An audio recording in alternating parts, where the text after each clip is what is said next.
මුළු රටම යුද බියෙන් ඇවිලී ගිය සමයක කුඩා සීතාවක රාජධානියේ මායාදුන්න රජුගෙන් පසු රජ වූ ඔහුගේ පුත් පළවෙනි රාජසිංහ රජුගේ නොපනත්කම් නිසා ඔහුගේ ශෞර්යය වන වත්සලා කුමරිය රාජධානියෙන් පලා ගියාය. ඇයට රැකවරණය සැපයුවේ කුඩා කල සිටම ආරක්ෂා කළ කුමාරසිංහ අමාත්‍යවරයාය. ඔහුගේ අණ යටතේ ක්‍රියා කළ මස්කටියර්ස් නැතිනම් තුවක්කුකරුවන් පිරිසක් ඇය දිවා රෑ ආරක්ෂා කළහ. ඇගේ මස්කටියර්ස් පෞද්ගලික ආරක්ෂකයන්ගේ ප්‍රධානියා වූයේ අසේලය.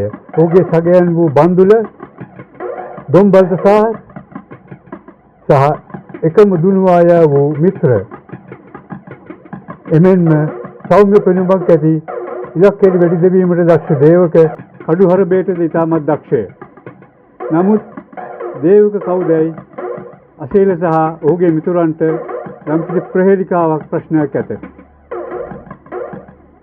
එමෙන්ම වත්සලා රජුගේ රාජධානියට සතුරන් බොහෝය. පෘතුගීසින් මෙන්ම පළවෙනි රාජසිංහ රජුද කන්ද උඩ රටින්ද ඇයට තර්ජන එල්ල විය. මීට හේතුව නම් ඇගේ රාජධානිය සතු මැණික් සම්පතය තවමත් ලාබාල වත්සලා රජුට ඇගේ කුඩා රාජධානිය ආරක්ෂා කර ගැනීමට හැකිද?